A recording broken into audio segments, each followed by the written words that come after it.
Microsoft word के तीसरे lecture में आपको खुशामदीद है। हमारा ये टॉपिक जो है ये होम टैब पे मुश्तमिल होगा। हम होम टैब के काम पढ़ेंगे कि इस पे किस तरह हम लोग काम कर सकते हैं। आप होम टैब पे आएँ तो आपको सबसे पहले पिन की तरह देखते हैं। तो मैं पहले आपको ये एक मैंने डमी टेक्स्ट रख लिया। अब इस टेक्स्ट में से मैंने अगर कुछ टेक्स्ट ये यहाँ से चेंज करके किसी दूसरी जगह पे जाके रखना है तो मैं इसको करूँगा कट और अगली जगह पे जाके मैं इसको कर दूँगा पेस्ट। तो ये आ गया। मगर अगर मैं एक ही टेक्स्ट को दो जगह पे रखना चाह रहा हूँ तो मैं यहाँ पे करूँगा कॉपी और नेक्स्ट जाके कर दूँगा पेस्ट। ये पेस्ट मैं इस यहाँ से भी कर सकता हूँ और मैं इस वक्त जो कर रहा हूँ मैं कंट्रोल CTRL+V का बटन दबा रहा हूँ जिससे मैं ये काम कर रहा हूँ शॉर्टकट की से। आप सेलेक्ट करके आप यहाँ से भी कर सकते हैं और आप शॉर्टकट की भी इस्तेमाल कर सकते हैं।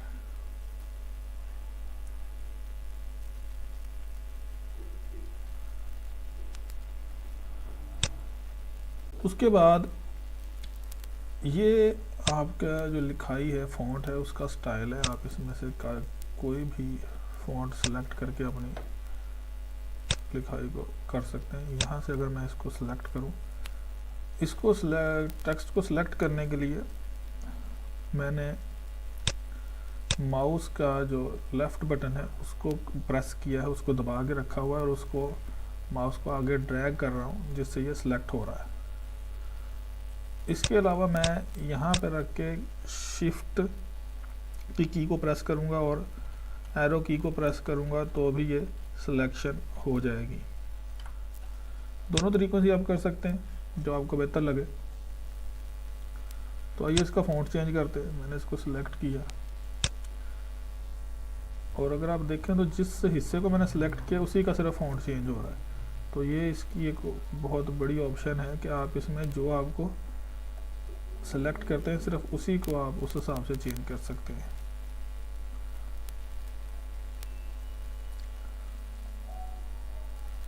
अच्छा, अब इसके बाद आगे ये है इसका फ़ॉन्ट साइज़, लिखाई का साइज़ है। आप इससे उस लिखाई का साइज़ छोटा बड़ा कर सकते हैं जितना आपको अपने हिसाब से बेहतर लगता है, आप उस हिसाब से सिलेक्ट कर लें। उसके बाद आप इससे भी फ़ॉन्ट साइज़ को छोटा बड़ा कर सकते हैं। उसके बाद ये बोल्ड है, बोल्ड चीज़ों को ज़्यादा बड़ा करके शो करवाता है, आप जिस तरह ये देख रहे हैं। उसके बाद ये इटैलिक है, ये ज़रा सा टेढ़ा कर देता है लिखाई को। इससे अंडरलाइन व्यू अंडरलाइन आ जाती है और यहाँ से आप अंडरलाइन का स्टाइल सेलेक्ट कर सकते हैं आपको किस तरह की चाहिए। ये लाइन ऊपर आ जाते हैं जिस तरह हम किसी चीज़ को काटते हैं। ये दो ऑप्शन जो हैं ये हम आगे पढ़ेंगे, इनको भी हम रहने देते हैं। उसके बाद ये ग्लो का है, इससे आपकी जो राइटिंग है उसको आप एक नई किस्म की दे सकते हैं, स्टाइल दे सकते हैं ग्लो के लिए। ये हाइलाइटर है, आपने कोई चीज़ हाईलाइट करनी है तो आप उसके ज़रिए उसको सिलेक्ट कर सकते हैं। ये लिखाई का कलर है, आप लिखाई का कलर जिस तरह भी चाहे वो सिलेक्ट कर सकते हैं यहाँ से।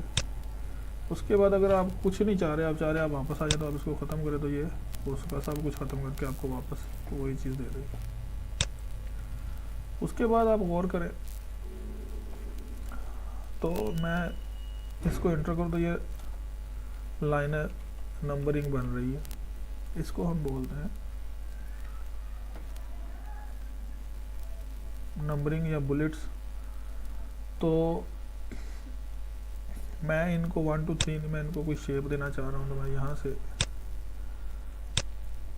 ये करूँगा तो ये शेप मैं अपनी मर्ज़ी से इनको कोई भी दे सकता हूँ। इनको नंबर दे सकता हूँ, अल्फ़ाबेट्स दे सकता हूँ।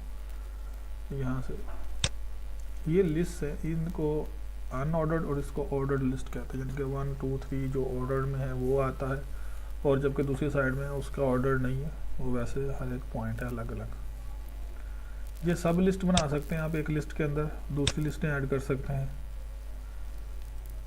यहाँ से आप अपनी राइटिंग को बता सकते हैं कि उसने किस जगह पे होना है। मतलब ये दरमियान में आ गई है, राइट पे आ गई है, लेफ़्ट पे आ गई, इसको बोलते हैं जस्टिफाई। जस्टिफाई होता है कि आपकी लिखाई वो प्रॉपरली पूरे मैनेज कर देता है पेज पे।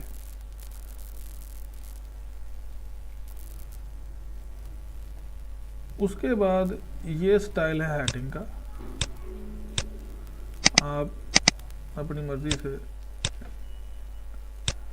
हेडिंग दे सकते हैं, चेंज कर सकते हैं अगर आपने जो चीज़ें रखनी है।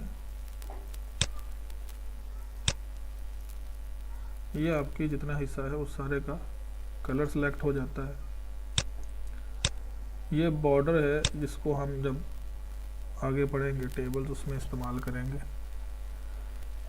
उसके बाद लास्ट पे फाइंड, रिप्लेस और सिलेक्ट है। फाइंड का मतलब ये है कि अगर मैं किसी चीज़ को चेंज कर, तो दोस्तों यहाँ पे हमारा ये लेक्चर आज का ख़त्म हो गया।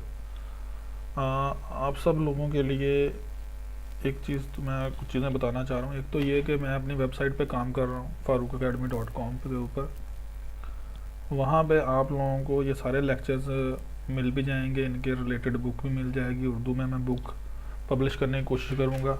ओपन सोर्स होगी, किसी का दिल करे उसमें चेंजिंग करे, कोई उसमें अपनी तरफ से शाया करना चाहता है वो कर सकता है। इन सारे कोर्सेज़ में जो भी हम लोग इस पूरे चैनल पे रखेंगे, मेरे अलावा कुछ और मेरे दोस्त हैं जो कि मुख्तलिफ़ फील्ड से ताल्लुक़ रखते हैं, हम लोग मिल के इन कोर्सेज़ को फ्री बनाना चाह रहे हैं स्टूडेंट्स के लिए, उन स्टूडेंट्स के लिए स्पेशली जो कि या तो टाइम नहीं दे सकते या उनको कोई अच्छा इंस्टीट्यूट नहीं मिलता।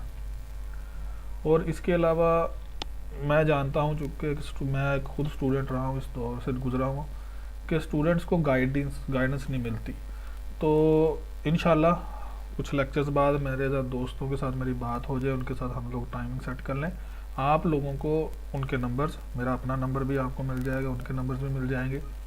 आपको टाइमिंग दे दी जाएगी कि आप इस टाइम में हमसे अपना कोई मसला हो आपको, आप वो शेयर कर सकते, पूछ सकते हैं। इसके अलावा आप लोग मुझे इस ईमेल आईडी पे मैसेज भी कर सकते हैं।